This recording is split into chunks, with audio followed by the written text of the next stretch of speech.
my gosh, we're at part two. Part two for the first time. Lesson one, les vêtements et les couleurs. Clothing and colors. And part two starts off with the grammar and vocabulary video. This is where all the magic happens. This is where the individual words come together to make chunks and sentences in the language that we are going to use in part three when we have conversations with native speakers. Part two always has here in the grammar and vocabulary video responses and questions. Okay, here we only have one question, lesson one, just because we're starting out. But as we go on, these sentences will get more numerous and extraordinary. We always start grammar and vocabulary videos with the sound that we looked at in part one. Okay, we got the deep sound. Have you been practicing your lip exercises? Your lips will be very strong by the end of these 34 lessons. We got une, brune, and chaussure. So we got une right here. We already know what une means, right? Brune is brown. We'll talk about these more, obviously, when we get to the grammar portion of the grammar and vocabulary video. And then we got chaussure right here. Chaussure means shoes. It's plural here. We got an S here. So it means shoes. If you just wanted one shoe, it'd be une chaussure. Une chaussure. This noun is feminine. Okay, so when you're writing that down in your vocabulary notes, make sure that you're continuing to put or indicate whether the noun is feminine or masculine. Okay, very important. It's kind of hard to know sometimes. For sure, we'll teach you some tricks for knowing kind of half of the nouns at least, and whether they're feminine or masculine. We'll talk about actually a trick when we get to the grammar portion. Before we get to that, though, we're going to read out each of these sentences, okay? Just to practice, especially the pronunciation of this deep sound, but also give, also have the opportunity to practice sounding out other sounds that we will look explicitly at in other lessons. Don't worry about being absolutely perfect, even though you should be. Don't be worried. Just more worry again about that sound. That's the most important here. I'm gonna read out, then repeat after me. Il y a une chemise brune.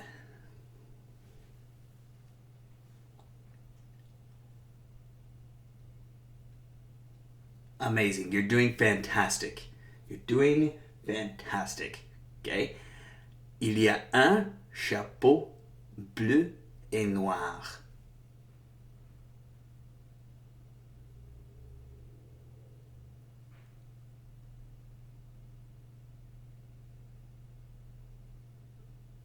Have you taken part before? Huh? Il y a des chaussures noires et bleues.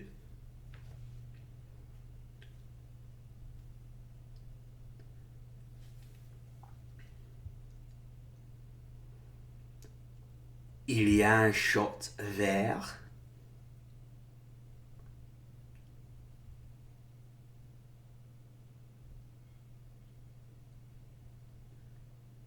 Il y a un pantalon bleu. Try not to say pantalon. Pantalon bleu. It's another sound.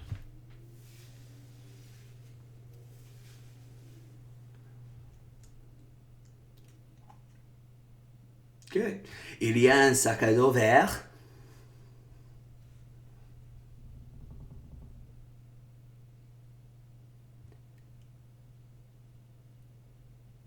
Il y a un sweat brun.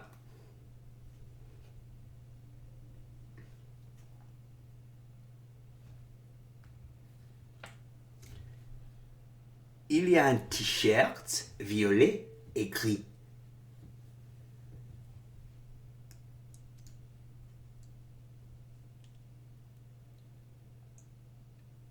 And then our question.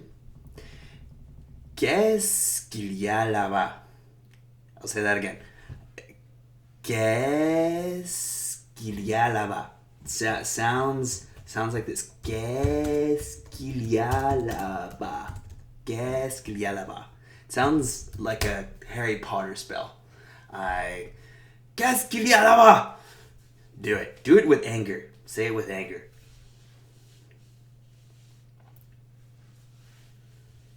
Perfect. Amazing. You did it. Those are all the words. And we'll get to this question in just a second here.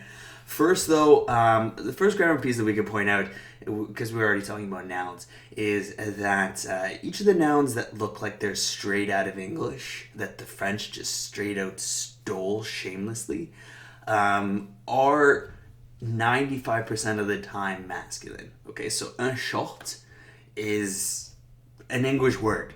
Okay, French aren't fooling anybody with this. They're just putting a French accent on it. Okay, un pantalon. It's not exactly, but it's taken from English. Un pantalon. Okay. Let's say 90%. I'm not thinking about it. 90% of the time, when a word looks like it's straight from English, it's masculine.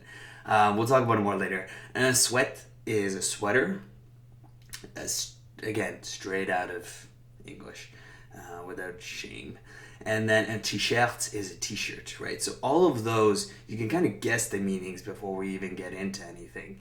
And they're all masculine. Short, pantalon, sweat, and t-shirts.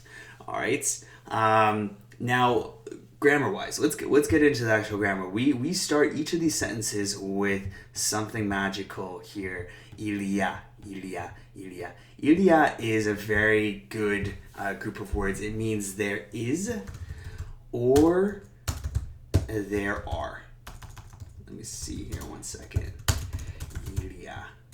Okay, so whether in your French notes, by the way, as a general point, write the French first. Write the French on the left side. Write the English. Write the English on the right side. There is, there are, like that. There's no singular form. There's no plural form. It's just il y a. You use this when you just want to describe something as being somewhere. Il y a. Okay? It's a magical, very useful group of words, for sure. Without a doubt, there is or there are. Okay? After il y a, we got une or un. Okay? And we use une for feminine nouns afterwards, and we use un for masculine nouns. Okay? All nouns in French are either female or male. That's just what it is. Don't yell at me. It's a hard thing to get around, for sure. That romance language, but yeah, this is what it is. There will be tricks. Sometimes there aren't. So chemise, there's no trick. You just gotta memorize it. Okay, chapeau. The EAU ending is kind of an indicator of masculine nouns, for sure. I would say like 90% of the time off the top of my head. Il y a un chapeau bleu et noir. Un chapeau. Try not to say une chapeau, right? Or un chemise. So whenever you start your sentence, you have to think of the noun first, because there are words that are going to come before that are affected by that noun. Okay, you can't go word for word for word. Start your sentences, especially when you do the conversations with the natives, by thinking of the noun first. Okay? Think of the noun first. Then do your whole sentence as one group. Okay. Il y a une or il y a un. There is a. Now, what do we do for plural nouns, right? In English, we usually just say there are shoes, right? Or we could say there are some shoes. Here we got il y a des chaussures noires et bleues. This des right here is, you can think of the equivalent of some. All right. It's even used though when we don't use some in English, right? In English, we might just say il y a des chaussures. There are shoes black and blue. There are black and blue shoes, right? So in that sense, we're not even saying some. But for French, for plural nouns, for now, always use D. Always use D in your sentence. There always has to be something before the noun type of thing. There can't just be il y a chaussures. Il y a 10 chaussures. Il y a une chaussure. We would say une chaussure. Il y a un chapeau. Right? Always has to be something here. Il y a in nouns, they have a relationship, a good relationship, as long as they can maintain some space in between them. After that, after the une, un, or D, we have the noun. Okay, we talked about that. And then after the noun, we have the adjectives. So this is new, right? In English, we would say there is a brown shirt. In French, they say more, there is a shirt brown. There is a shirt brown, okay? And it's kind of the same as saying like there is a shirt that is brown. If you want to think of it that way, it kind of keeps the order from English. But it's better to just think of it as there is a shirt brown. There's a shirt brown, okay? That way you're thinking in French. We don't want to bring our English thinking into these lessons. We want to think in French, even when we speak in English. By the time we're done this program, you won't even be able to speak English properly. That's a lie. That's a lie, but you definitely might think like 0.0001 more of a second when you speak. Il y a une chemise brune, there is a shirt brown. So the colors here are brune for feminine. All the colors here are adjectives, right? And sorry, this is something that we just kind of skipped, but like 90% of adjectives have a masculine and feminine version. Just like un or une that go before the nouns, okay? If you have an adjective, it goes after the noun, and it depends on the noun. If the noun is feminine, your adjective 90% of the time is going to be feminine. If your noun is masculine, then the adjective is going to be masculine, if it can be masculine. There are some verbs that we look at in lesson 2 that don't change. They're just like pretty stubborn, and they don't have masculine, feminine, they don't identify with any of the genders, and they're just, I'm me type of thing, all right?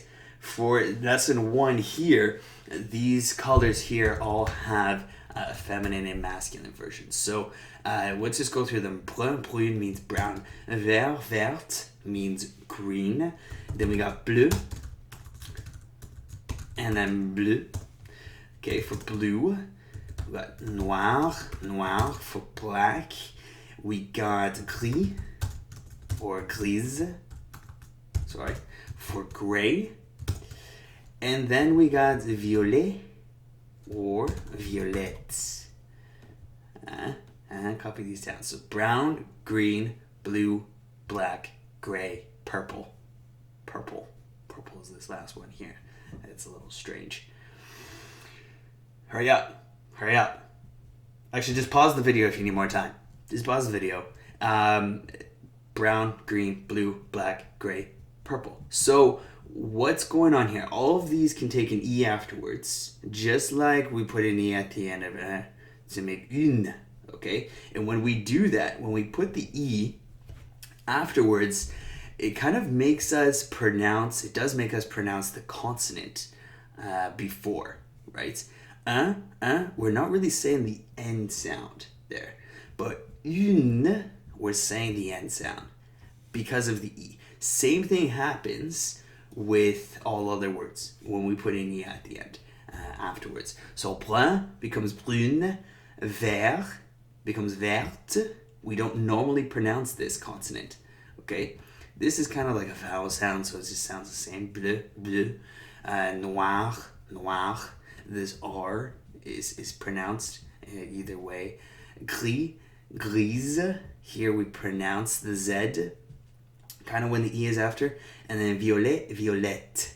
We pronounce that T when we put the E afterwards. In French, when a noun ends in a consonant, the consonant is not pronounced, okay? Unless, write this down, unless the consonant is an R, an L, Or let me think. These are really, really quick. Like a C or K. Yeah. Okay. All the other consonants, I'm just reviewing really quick here. Yes. Maybe like V. V is pronounced. All the other consonants besides C, K, L's, and R's, and then V's, which there isn't really any words in French that end with V's. Z's, maybe. All the other consonants we don't pronounce. So like T's are very common. We don't pronounce those. Okay? S, we don't pronounce S. Unless the E is there. Okay? Then we pronounce it. Okay, so that's just a very French thing. Speaking French is just challenging. We're gonna overcome that challenge for sure. Okay, the last thing that we want to talk about is plurals. Okay, so nouns take the S at the end if they're plural. Just like in English, we would say they are shoes. We wouldn't say they are shoe if it was plural. So the S in English, just as in French, marks the plurality. Okay. Now we already talked about D for plural nouns. The S's, though, also go at the end of adjectives, right? So this could be brun, this could be brune, this could be vert, this could be verte, right? This could be bleu, this could be bleu, this could be noir, gris. Actually, gris. If there's already an S, we don't put an S. Or grise, like this. This would be the feminine plural version. And then violet or violette, like this. Okay? That's a lot of T's. Why do we put the TE at the end of violet? To make it feminine? Nobody knows. Sometimes with words, they have like different feminine endings, for sure. We'll get to that, especially in like lesson 2 when we look at white. Okay, white is being blanc or blanche, like this. It's not too, this is not most cases for sure. Say like, again, this is like a 90% kind of situation. Most adjectives just behave and they take the E. Some are just weird. TE, I want to be special and put like a CHE at the end. But that's it. We'll get to white in lesson 2. Let's go sentence by sentence here and translate, and then you will be ready for the practice time where you get ready for those conversations with native speakers using these sentences.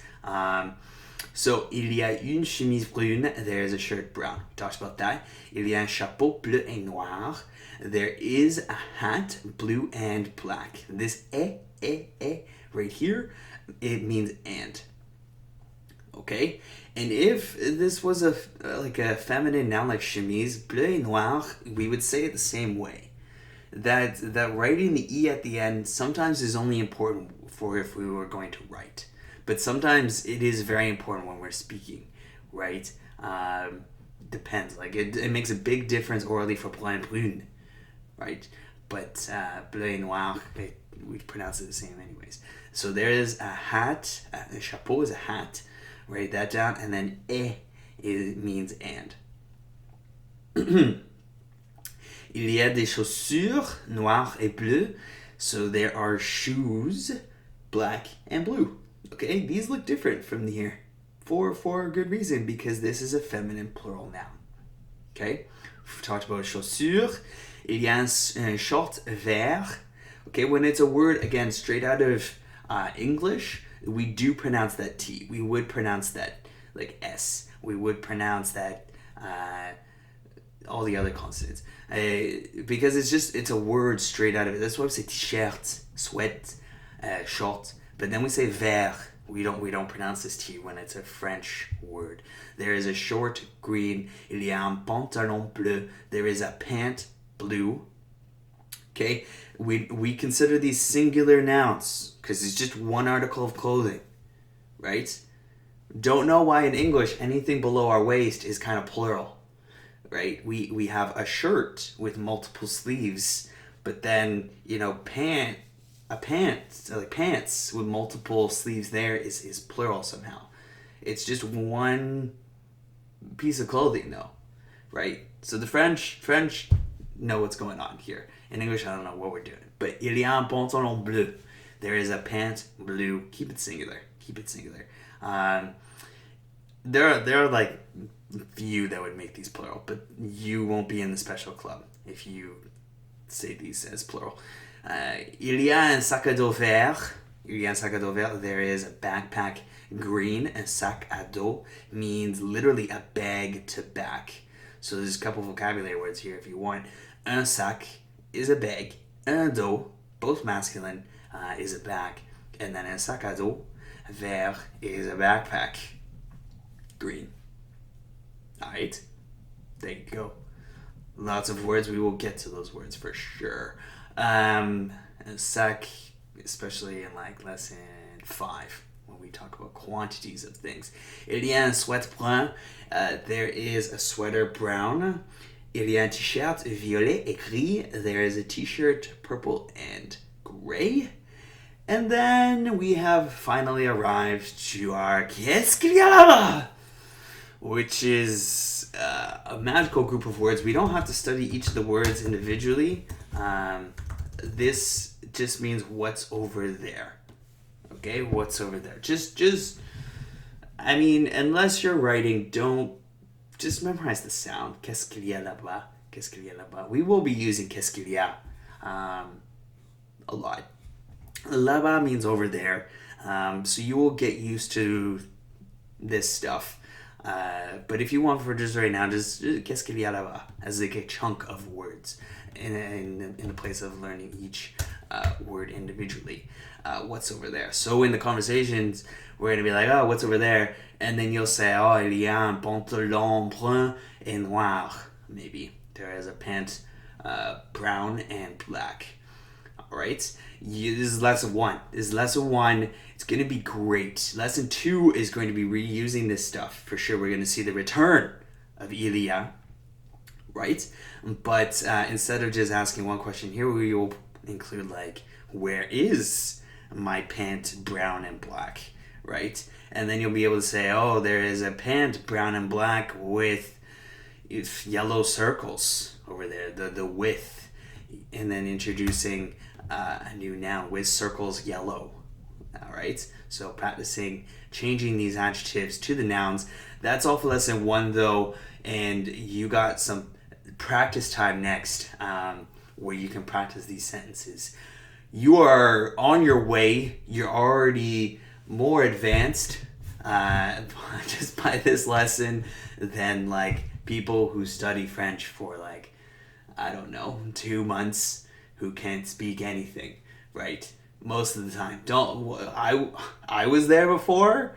I'm pretty sure everybody was there before. And then we finished the class. We're like, I can't speak anything. All right? You got this, though. Conversations, you'll have fun. We'll see you back and grammar and vocabulary for lesson 2.